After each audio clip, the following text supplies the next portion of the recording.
അതുപോലെ തന്നെ സ്ത്രീ സുരക്ഷയും അത് തമ്മിൽ എന്തെങ്കിലും രീതിയിൽ റിലേറ്റഡ് ആണ് എന്ന് തോന്നിയിട്ടുണ്ട്?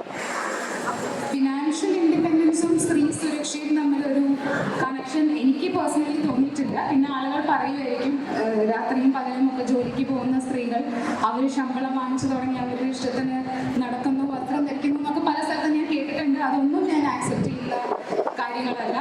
ഞാൻ മുമ്പ് പറഞ്ഞ പോലെ തന്നെ വസ്ത്രമുണ്ടോ വസ്ത്രമില്ലേ, രാത്രിയാണോ പകലാണോ എന്നല്ല, അതൊരു ഉപദ്രവിക്കാനുള്ള ജീവിയല്ല സ്ത്രീ എന്ന് പറയുന്നത്. നമ്മളുടെ കൂടെയുള്ളൊരു സഹജീവിയാണ്. നമുക്കുള്ള അതേ ഇമോഷൻസും നമുക്കുള്ള അതേ പെയിനും നമുക്കുള്ള അതേ വേദനയും സങ്കടവും ദേഷ്യവും എല്ലാം ഉള്ളൊരു സഹജീവിയാണെന്ന് മനുഷ്യർ മനസ്സിലാക്കുകയാണ് വേണ്ടത്. അതല്ലാണ്ട് ഫിനാൻഷ്യൽ ഇൻഡിപെൻഡൻസുമായിട്ട് സുരക്ഷയ്ക്ക് എനിക്ക് പേഴ്സണലി ഒരു ബന്ധമുള്ളതായിട്ട് തോന്നിയിട്ടില്ല. മാഡത്തിന് എന്താണ് അതിനെക്കുറിച്ചുള്ള അഭിപ്രായം? ഫിനാൻഷ്യൽ ഇൻഡിപെൻഡൻസ് അല്ല, ഫിനാൻസും സുരക്ഷയും തമ്മിൽ ബന്ധമില്ലേ? ഞാൻ എൻ്റെയൊക്കെ ആദ്യകാലം 91-ലൊക്കെ സ്റ്റാർട്ടപ്പ് തുടങ്ങുന്ന സമയത്ത് നമ്മളൊരു ട്രാവലൊക്കെ ചെയ്യുമ്പോൾ നമുക്കുണ്ടാകുന്ന നമ്മുടെ ഫിനാൻസ് നമ്മുടെ അനുസരിച്ചാണ് നമ്മൾ ട്രാവൽ ചെയ്തത്. Maybe by train. അന്നേരം ഒത്തിരി വർഷങ്ങളോളം ഞാൻ ട്രെയിനിൽ ട്രാവൽ ചെയ്തിട്ടുണ്ട്. അവിടെ സുരക്ഷ കുറവാണ്.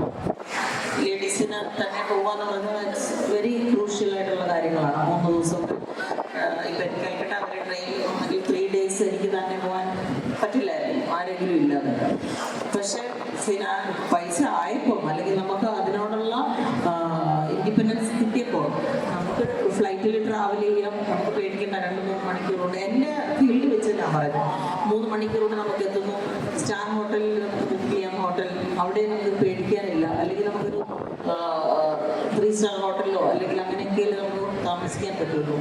Even for the business purpose നമ്മൾ ട്രാവൽ ചെയ്യുമ്പോൾ അല്ലാതെ ആണെങ്കിൽ പോലും ഒരു ലക്ഷത്തിനാണെങ്കിൽ പോലും ഫിനാൻസ് വേണം. എന്നാൽ മാത്രമേ ലേഡീസിനും അതിൻ്റെതായ എന്താ പറയുന്നത് ഒരു ബാക്കപ്പ് ഉണ്ടാവുള്ളൂ. നമുക്കത് ഇപ്പോഴും നടക്കുന്ന കാര്യമല്ലേ. അപ്പോൾ അത് എൻ്റെ ഒരു ബിസിനസ്സിൻ്റെ വെച്ച് നോക്കുമ്പോൾ അത് രണ്ടും ലിങ്കാണ്, അത് ആവശ്യം തന്നെയാണ്. മേ ബി ഈ പറഞ്ഞ പോലെ ഫിനാൻഷ്യലി ഇൻഡിപെൻഡൻ്റ് അല്ലാത്ത ഒരു വൈഫിന് ചിലപ്പം വീട്ടിൽ നിന്നുണ്ടാവുന്ന ഒരു ഡൊമസ്റ്റിക് വയലൻസ് ഉണ്ടാവും. അങ്ങനത്തെ കുറച്ച് പ്രശ്നങ്ങൾ ഞാൻ പറഞ്ഞപ്പോൾ എനിക്ക് മനസ്സിലാക്കുന്നുണ്ട്. പക്ഷേ സോറി, ഫ്ലൈറ്റിലാണെങ്കിലും സേഫ് ആണോ എന്ന് എനിക്ക് സംശയമാണ്. ഫ്ലൈറ്റിൽ സേഫാണ്. ആക്ച്വലി ഫ്ലൈറ്റിൽ സേഫ് അല്ലാത്ത സമയത്ത് ഒരു നോട്ടം കൊണ്ട് നമുക്ക് സേഫ് ആക്കാൻ പറ്റും ആസ് എ ലേഡി. എനിക്ക് അങ്ങനെ ഒത്തിരി പല അനുഭവങ്ങൾ ഉണ്ടായിട്ടുണ്ട്. അടുത്ത് സൈഡിലിരിക്കുന്ന ആൾക്ക് ഒരു വുമൺ ലേഡിയെ കാണുമ്പോൾ ഉണ്ടാകുന്ന സാധാരണ നോർമലി ഉണ്ടാകുന്ന ഒരു അസുഖമുണ്ടല്ലോ, അതൊക്കെ വേണമെങ്കിൽ നമുക്ക് ജസ്റ്റ് ഒരു നോട്ടം കൊണ്ട് മാത്രം നിർത്താം. അതൊക്കെ നമ്മളുടെ പേഴ്സണാലിറ്റിയാണ്, ലേഡീസിൻ്റെ പേഴ്സണാലിറ്റിയാണ്. അത് കണ്ടിട്ട് നമ്മളിങ്ങനെ ചുരുട്ടി ഇങ്ങനെ മാറിപ്പോയി കഴിഞ്ഞാൽ ആ 2.5 മണിക്കൂറും നമ്മൾ അങ്ങനെ ഇരിക്കണം. അതല്ലാതെ നമ്മൾക്കത് സ്ട്രെയിറ്റ് ഫോർവേഡായിട്ട് പറയുന്നതുകൊണ്ട് കുഴപ്പമില്ല.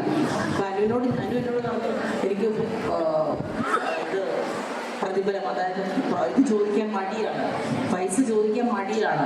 ഞാൻ പറഞ്ഞു ചോദിക്കാൻ വേണ്ടിയിട്ട് ഒരാളെ വെക്കണം, നോ പറയാൻ വേണ്ടിയിട്ട് ആളെ വെക്കണം. ഞാൻ നോ പറയാത്ത ഒരാളാണ്, പല കാര്യങ്ങൾക്ക് നോ പറയാൻ ബുദ്ധിമുട്ടുള്ള ഒരാളായിരുന്നു. അപ്പോൾ എനിക്ക് മനസ്സിലായി നോ പറയാൻ ആളെ വെച്ചില്ലെങ്കിൽ എനിക്ക് പണി കിട്ടും. അപ്പോൾ പിന്നെ ഞാൻ ചില കാര്യങ്ങളിൽ നോ പറയാൻ നമുക്ക് മാനേജർ പോസ്റ്റിലുള്ള ആരെങ്കിലും ബന്ധപ്പെടാൻ പറയും. അങ്ങനെ അവരാണെങ്കിൽ നോ പറയുന്നത്, അവർക്ക് പറയുന്നതുകൊണ്ട് പ്രോബ്ലം ഇല്ലല്ലോ. ചില കാര്യങ്ങളിൽ നമുക്കത് പറയാൻ പറ്റില്ല സ്ത്രീകൾക്ക്, അത് തീർച്ചയായിട്ടും അത് ആവശ്യമാണ്.